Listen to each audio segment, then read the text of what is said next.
자, 오늘 이 산상수는 모르는 분이 없을 것입니다. 많은 분들이 이 복에 대한 말씀을 들으면서 마음이 평안해진다. 어떤 분은 이게 정말 너무 좋은 말씀이구나 라고 하지만 실제로 이 말씀이 어떤 말씀인지를 아는 크리스찬들은 많지 않습니다.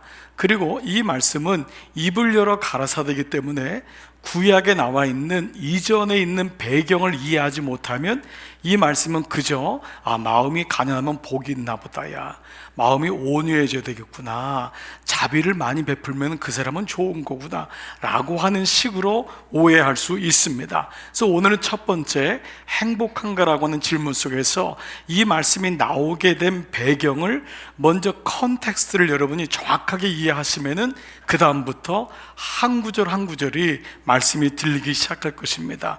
자, 첫 번째, 왜 이 말씀이 오해되냐? 많은 그리스도인들이 이 복의 말씀을 복을 받기 위한 조건부로 생각합니다. 예를 들면 오늘 여러분들이 개역 성경을 읽었을 때 심령이 가난한 자는 복이 있나니를 심령이 가난해야지만이 복을 받는구나. 즉 다른 말로 하면 복을 받기 위해서 내가 마음이 가난해져야 되겠구나. 누가복음에서는 심령이란 단어가 없으니까 가난하면은 하나님이 기뻐하시는구나, 마음이 청결해야지만이 하나님을 보는구나 라고 하는 조건절로 이 말씀을 오해한다고 하는 것입니다. 두 번째는 이 말씀을 조건적인 것으로 내가 이렇게 하면은 이렇게 될 거야 라고 생각하기 때문에 여기에는 자기 중심의 행위적인 믿음이 들어옵니다. 이것이 바로 예수님이 계속적인 얘기하는 너희가 누구로 인하여 구원받았느냐, 유월절 신앙이 뭐냐, 너희가 한 건 아무것도 없는 거예요. 죽을 수밖에 없는 그들을 주님의 전적인 은혜로 부르신 것이 유월절을 기억하라, 안식일을 기억하라 이것인데, 이것을 잃어버리면서 변질이 되잖아요.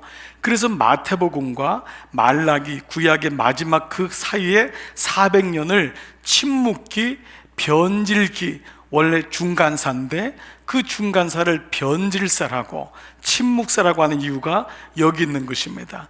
이스라엘 백성들은 어느 날 자기들이 만든 하나님 앞에 예배를 드리는 거예요. 그래서 북이스라엘이 망한 것도 우상 때문에. 여러분, 그들이 주일 예배를 엄청 잘 드렸습니다. 여러분 이상입니다. 여러분 드리는 건 아무것도 아니에요. 남유다 사람들이 주일 예배, 절기, 헌금 말할 것도 없어요. 그런데 그들이 망한 것이 우상을 숭배해서 망했다고 했어요. 그 우상은 뭐죠? 자기가 만든 하나님이라는 거예요. 그러니까 이거를 폭로시키는 것이 바로 오늘의 이 팔복에 대한 말씀인 거죠. 즉 나는 기복이냐 팔복이냐. 유대가 망한 게 기복 때문이거든요. 우리나라도 마찬가지 아닙니까? 지금 우리나라는 기업과 기복으로 바뀐 거예요. 그리스에 가서는 철학이 되고, 로마에 가서는 제도가 되고, 유럽에서는 문화가 되고, 미국에서는 기업이 됐는데 한국은 이 모든 거 합해서 거기다가 기복까지 붙었다는 거예요. 그래서 지금 한국의 기독교가 디클라인 되는 게 여러분 어느 나라보다 빠릅니다.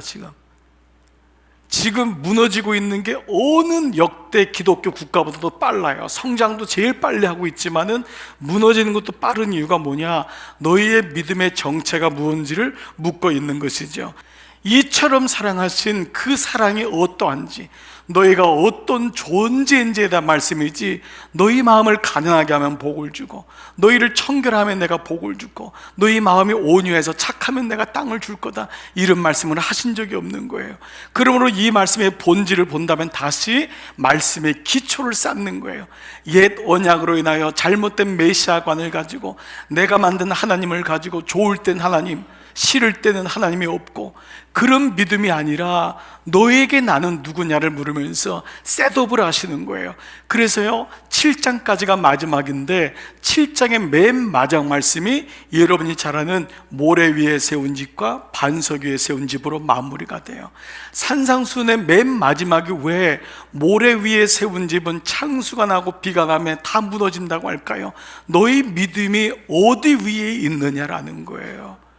그리고 그러나 반석 위에 주는 그리스도시요 살아계신 하나님의 아들이십니다라고 하는 분명한 믿음의 반석 위에 있어야 되는데, 그것이 바로 산상수훈의 마지막 말씀인 거죠. 자, 이런 의미에서 우리는 옛 언약이 우리에게 그림자가 되지만은 그 옛 언약, 율법으로 인하여 율법 자체가 문제가 아니라 그 율법에다가 변질된 인간의 본성과 이기심과 자기가 만든 신으로 만들어진, 그래서 어떻게 우리를 사랑하셨습니까? 라고 말하는 그들에게 이렇게 너희를 사랑하신다라고 하는 말씀이 팔복이라면, 오늘 첫 번째 말씀은 이렇게 시작합니다. 1절 시작. 예수께서 무리를 보시고 산에 올라가 앉으시니 제자들이 나온지라. 여러분, 이 말씀에서 왜 산상수훈이라는 이유를 알게 됩니다. 뭐죠? 산에 올라가 앉으시니, 산 위에, 산상이라는 것입니다. 이 산이라는 단어는 아마도 유대인들에겐 정신이 번쩍 드는 단어예요. 여러분 중에도 산을 좋아하는 분이 있겠지만 그런 차원이 아닙니다. 왜냐하면 이스라엘 백성을 하나님은 산에서 부르셨거든요. 6월절 이후 그들이 가나안 땅에 들어가는 40년 동안 처음 만났던 산이 바로 호렙이라고 하는 신의 산입니다. 이 산은 두 가지가 똑같은 이름이에요. 근데 왜 호렙이란 단어가 쓰여지고 시내가 쓰여지냐면, 그때마다 상황에서부터 어떤 사람은 호렙산, 어떤 사람은 신의 산이라고 얘기합니다. 이스라엘 백성에게 있어서 호렙산은 부르심의 상입니다. 호렙이란 의미는 광야, 빈들, nothing, 아무것도 없다는 거예요. 거기서 하나님은 모세를 부르십니다. 자기가 전부인 줄 알았던 모세를 하나님 부르시면서 꺼지지 않는 그 불 속에서 하나님은 내가 나다, 내가 나다, 주님이 당신을 드러내시고, 그 하나님 만나면서 모세는 자기가 아무것도 아님을 깨닫습니다. 그때 만났던 그 산, 호렙산. 그래서 모세는 호렙산 위에 올라가서 주님을 만나게 돼요. 그러나 거기서 멈추지 않고 시간이 가면서 신의 산이란 뜻은 엉겅퀴, 가시떨기라는 것입니다. 그 신의 산에서 아무리 애를 써도 엉겅퀴를 낼 수밖에 없는 인생에게 영원한 생명을 주신, 말씀을 주신 십계명을 받은 땅이, 받은 산이 바로 신의 산입니다. 그래서 오늘 이 사람이 말씀의 마태가 예수께서 산에 오르신이라는 말을 유대인들은 호렙산과 그리고 신의 산을 다 기억하고 있는 거예요. 그렇습니다. 이제 예수님이 옛 언약을 뒤로하고 산에 오르십니다. 그리고 우리를 만나십니다. 새 계명 자체이신 예수님이 우리가 만든 신을 부서뜨리기 위하여 구약의 산을 부서뜨리는 신약의 산을 세우세요. 브루스 볼치라고 하는 유명한 구약학자가 이 본문을 가지고 산상수훈을 구약의 산을 허무시는 신약의 산이라는 표현을 썼어요. 이것이 오늘 배경에서 우리를 하여금 산상수훈이 무엇인지를 말씀하고 있습니다. 산상수훈은 개별적으로 하나하나 붙잡고 마음이 편안하네, 마음이 청결하니까 좋네, 당신 마음이 온유해야지, 이런 식의 적용이 아닙니다. 구약의 산, 내가 만든 신, 율법의 신, 거기 묶여져 있어서 자유함도 없고 목마르고 아무리 율법을 지켜도 끊임없이 배고픈 그 보채물 가진 종교인에서부터 참 생명을 가진 새 언약으로 우리를 부르시는, 내가 가진 구약의 산을 허무시는 예수 그리스도의 산, 이것이 바로 산상수훈이라는 말씀입니다. 하나님을 떠난 인간의 모습이 어떠한지, 그리고 그런 그들을 하나님 예수님이 불쌍히 고치시는 말씀이 나오는데요, 그 다음 25절에 보니까 그런 모든 사람이 갈릴리와 데가볼리와 예루살렘과 유다와 요단강 건너편에서 수많은 무리가 오기 시작했어요. 그러면 여러분, 이 말씀의 시작은 예수님의 공생의 첫 번째 사역입니다. 흔한 말로, 요즘 말로 하면 대박친 거 아닙니까? 30살밖에 안 된 젊은이가 나와가지고 설교를 하고 왔는데 너무도 많은 사람이 오는데 수많은 무리라고 했어요. 근데 이 말씀이 주는 의미가, 그리고 여러분 오늘 5장 1절을 보시면 알겠지만 산 위에 무리를 놔두시고 산 위에 올라가니 누가 왔다고요? 제자들이 나온지라. 이것은 일부러 말씀하고 있는 의도가 여기 있는 것이 의도적인 단어입니다. 실제로 무리라고 하는 오클로스는 기준이 없이 떠돌아다니는 민초, 기준이 없는 사람이에요. 그냥 누가 뭐라 하면 야 저기가 예수님은 오병이에 일으켰다면 야 메시아가 나왔다, 뭘 누가 고쳤다면 야 누가 고쳤다, 여러분 요즘도 그렇지 않습니까? 그건 누가 뭐라 그러면 거기 가고 매일마다 뭐 그냥 유튜브 퍼날르고 이거 하는 그리스도인들이 얼마나 많습니까? 중심이 없는 거예요. 말씀을 묵상하라고 하는 것은 여러분 유튜브에 나온 사람들을 퍼날르라고 하는 게 아니에요. 그 새벽마다의 말씀을 하루 종일 그 말씀 앞에 앉아서 그 말씀이 무엇인가 묵상되어야 되는데 오늘 그리스도인들은 묵상이 안 되는 거예요. 그 말씀 앞에서 묵상이 안 되니까 수많은 무리로 변질된 거죠. 예수님은 그래서 이 사람들이 온 것에 대해서 기뻐하지 않습니다. 제가 여러분 목회 칼럼 여러분 보셨습니까? 제가 45살 때 말씀 묵상에 목회적으로 눈을 뜨면서 평신도한테 다시 양육을 받고 시작하면서 그때 제 본질을 알았던 거예요. 설교도 짜집기 하고 얼마든지 목사는 그럴 수 있어요. 설교도요 말씀 묵상 안 할 수 있어요. 그런데 더 놀라운 게 뭔지 아세요? 교회가 성장한다는 거예요. 사람들이 와요. 교단에서 상까지 주더라고요. 교회 성장상. 나는 말씀이 없는데 그건 누가 알아요? 하나님하고 나만 아는 거잖아요. 그때 하나님이 저에게 은혜를 주셨던 것이 말씀 묵상이었어요. 여러분도 그럴 수 있어요. 말씀 묵상 안 해도요 장사 잘 된다니까요. 여러분 지금 영업 하시는 거예요? 괜찮아요. 문제 없어요.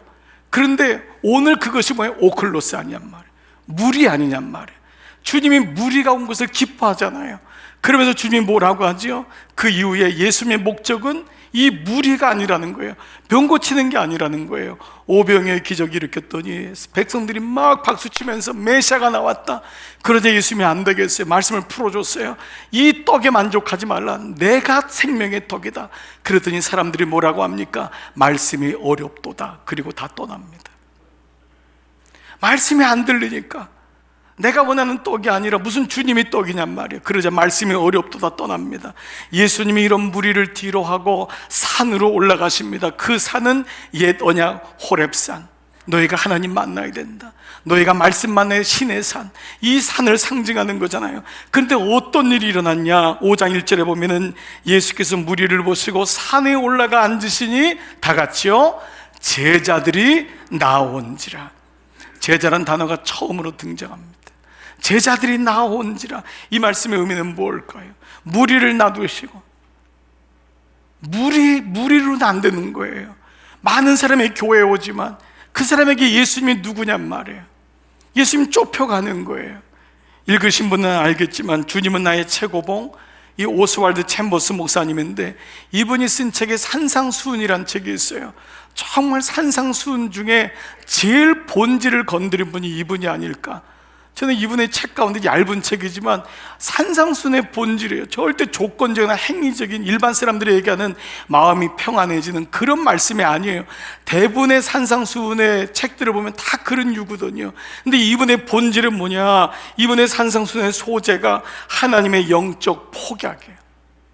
산상수훈이 너의 정체를 터뜨린다는 거예요. 당신이 하나님을 어떻게 믿었는지를 터뜨린다는 거예요. 그래서 하나님의 산상순이 영적인 폭약, 나의 자아, 잘 믿었던 것 같지만 목사인데 장로인데 알고 봤더니 그 안에는 사실은 나를 위한 믿음이었다. 나를 위한 믿음. 이것이 하나님 앞에 엎드려지는 거예요. 그게 80이든 40이든 50이든 예수를 처음 믿든. 그래서 그 폭약이 산상수훈이라는 거예요. 저자는 첫머리에서 이런 질문을 합니다. 여러분에게도 질문해 볼게요. 당신에게 주님은 어떤 분이신가? 당신에게 주님은 어떤 분이신가? 여러분, 이 질문은 예수님이 가이사라 빌립보 앞에서 주님이 제자들에게 물었잖아요. 너희는 나를 누구라고 생각하느냐? 이것이 계속되는 질문 아닙니까? 여러분은 주님이 누구세요? 어떤 분이세요? 이거는 저에게도 말씀 내내 한 주간 내내 이 말씀이 저에게도 묵상되는 거예요. 그는 이 질문에 답을 한 후에 성경을 봐라. 이 질문에 답이 나와야지만 말씀이 들린다라고까지 얘기하는 거예요. 여기 주님이 만약에 그냥 나의 의견 중에 하나고 없으면 외롭고 있으면 좀 든든하고 그 정도 종교라면은 말씀은 절대 들리지 않는다는 거예요. 말씀은 그분이 어떤 분야를 규정한 사람에게 말씀이 들리는데, 여러분 누구의 말씀이 들리나요? 사랑하는 사람의 말씀이 들립니다. 내가 존경하는 사람의 말씀이 들립니다. 길거리 지나가는 사람의 말은 들리지 않습니다. 그분이 나에게 어떤 분이냐를 고백할 때 그분의 음성이 들리는 거예요. 그래서 이렇게 말을 해요. 당신이 거듭나지 않은 그리스도인이라면 산상수는 절망을 안겨줄 것이다. 여러분이 거듭나지 않은 그리스도인이라면 오히려 산상수는 절망을 안겨줄 것이다. 왜냐하면 여러분들의 죄성을 계속 강화시키는 말씀이기 때문에 더 가난해져야지, 더 배고파져야지, 더 자비를 베풀어야지, 내 성질을 죽이고 더 온유해야지. 그거는 계속적으로 여러분을 속이는 작업이거든요. 그걸로 절대 바뀌지 않습니다. 세상적인 방법이 어떻게 복음하고 똑같겠어요? 그런데 그 다음 구절에 그러나 이 절망은 주님께서 의도하신 절망이다. 지난주 말씀, 절망해야 소망한다. 예배는 뭐라고요? 절망을 배우는 시간이에요. 난 정말 아무것도 아니구나. 내가 배운 거, 내 직업, 나의 보수, 나의 능력 아무것도 아니구나. 우리는 어느 날 차를 타면서 내가 이만하다고 생각합니다. 괜찮은 집에 들어가면 내가 이 정도 벌었구나. 내가 괜찮은 직업을 가지고 나는 이 정도라고 생각합니다. 사람들도 그렇게 해서 그 사람을 나눕니다. 고수입, 저수입, 중수입, 노동자. 그러나 그게 진짜 나냔 말이에요. 그게 진짜 나냔 말이에요. 그래서 절망할 때 소망하는 건데, 바로 지금까지의 우리의 믿음과 생각을 걸러내기 위한 의도가 산상수훈이라는 거예요. 여기서 우리의 의도가 걸러내지는 거예요. 우리의 생각이 걸러내지는 거예요. 아, 내가 지금까지 잘못 생각했구나, 잘못 믿었구나, 내가 행위적으로 애씀으로 믿었구나라는 것을 알게 되는 것입니다. 이걸 가리켜서 신학적으로 여러분 몇 번 말씀드렸죠? 유효적 부르심, effective calling, 효과적 부르심이라고 합니다. 하나님이 다 불렀어요. 모든 사람이 구원을 받고 진리라는 데 이르기를 원하세요. 그러나 모든 사람이 천국 가는 건 아니에요. 다시요, 하나님은 모든 사람이 구원을 받고 진리라는 데 이르기를 원하세요. 그러나 모든 사람이 구원을 받는 건 아니에요. 유효적 구원이에요. 무리가 왔지만 주님의 말씀을 이해하고 주님의 뜻대로 산 사람은 제자들밖에 없었어요. 제자들도 성령 받지 않으니까 다 부인하고 도망갔죠. 그렇기 때문에 이런 의미에서 산상수훈을 이해하는 가장 중요한 세 단어가 있습니다. 첫 번째는 본질. 이게 구약에서 말씀하신 하나님의 본질이 뭐냐? 이스라엘 백성 유대인들이 놓친 건 뭐예요? 본질을 놓쳤잖아요. 그래서 그들은 뭐를 붙잡았죠? 돈과 가족을 붙잡았잖아요. 내가 믿을 수 있는 건 돈하고 가족밖에 없어. 오늘도 돈과 가족을 위해서 예수님께 위로를 받고, 예수님이 나의 지인이가 되어주세요, 내 아이의 앞길을 열어주세요, 내 아이의 유학길을 열어주세요, 내 아빠의 길을 열어주세요 라고 비슷하게 보이는 것 같지만 사실은 달라요. 비스꾸무리한 것 같지만. 그래서 주님이 무리가 오지만은 무리를 놔두고 산 위에 올라가신 거예요. 그들은 나를 위한 게 아니다, 자기를 위한 것이다. 그렇기 때문에 오늘 첫 번째 본질. 그런데 이 본질이 하나님의 창조요, 하나님의 뜻인데 우리는 죄로 인하여 변질. 두 번째가 변질되지 않습니까? 결국 믿음은 본질과 변질 사이인데, 변질이 안 되기 위해서 하나님이 오늘에게 주신 산상수훈의 말씀이 뭐냐면 변화라고 하는 세 번째 단어입니다. 여러분, 이 단어가 산상수훈을 이해하는데 여러분을 계속 추적하기를 기도해요. 첫 번째 본질, 두 번째 그러나 나는 내 모습은 변질됐구나, 첫사랑 잃어버렸구나, 내가 그 대학 때, 내가 그 중고등학교 때, 내가 청장년 때 그렇게 예수님 따라다녔는데, 그렇게 믿었는데 어느 날 바쁘다고 하는 핑계로 교회에게 실망하고 목사에게 실망하고. 그러나 여러분, 세상은 얼마든지 여러분을 변질시킬 수 있어요. 우리가 변질된 인간이니까. 그러나 변질된 가운데 있으면 여러분 손해인 거예요. 거기서부터 변화가 일어나야 될 줄 믿습니다. 그것이 우리에게 오늘 이 시간 예배로 부르시는 이유인 거예요. 너는 변질됐다고, 목사가 변질됐다고, 교회가 변질됐다고 얘기하는 거기 머물러 있니? 아니면 너는 그 가운데서도 변화되기를 원하니? 이제 예수님이 말씀하시는데 그 첫 번째 단어가 뭐냐면 바로 여러분이 읽었던 말씀엔 심령이 가난한 자로 번역됐지만 뒤에 게 앞에 온 거예요. 원래 말은 뭐냐면 복 있다, 복되다, 마카리오스라고 하는 헬라어입니다. 마카리오스라는 헬라어가 먼저 나온 거예요. 그래서 아까 영상으로 이번 그 연속 설교를 갈 때 그 번역된 다른 우리말 성경으로 한 건데, 복되도다 너희여, 그 말이 올바른 번역의 순서입니다. 그러니까 복 있다. 마카리오스 호이. 호이는 또 이 정관사거든요. 그 사람, 어떤 사람? 심령이 가난한 사람. 이것이 순서입니다. 심령이 가난한 자는 복이 있는 것이 아니라 복되도다 심령이 가난한 사람. 그래서 감탄과 선언인 거예요. 그런데 여러분, 이 말씀이 감탄과 선언이라면은 이 첫 번째 입을 열어 가라사대는 빛이 있으라니 빛이 있었고 보기에 좋았더라 라고 하는, 매일마다 창세기 1장에 보기에 좋았더라. 마지막 6번째 날에 우리를 만드시고 보시기에 심히 좋았더라의 좋았더라가 바로 여러분이 알고 있는 토부라고 하는 단어입니다.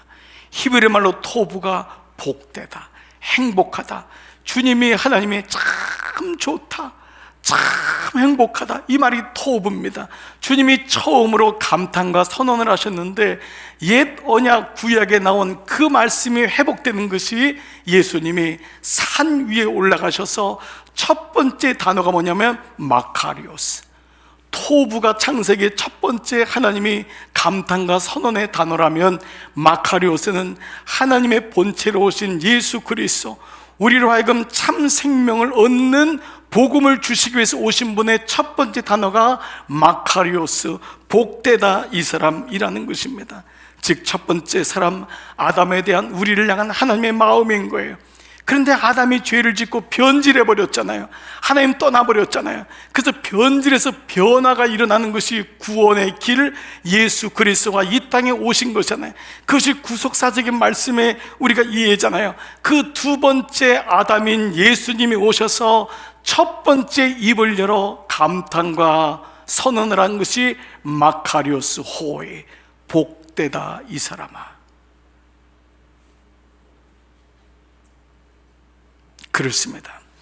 그래서 산상수훈의 말씀은 내가 마음이, 심령이 가난하면 마음이 좋아지고 편안해지고, 마음이 청결해지면 깨끗해지니까 좋고, 마음을 오냐면 화를 나는 좋고의 조건적이거나 행위적인 것이 아니라 원래 우리의 모습이 토부였고 그 토부를 다시 마카리오스로 회복시키고자 하시는 예수 그리스도의 모습.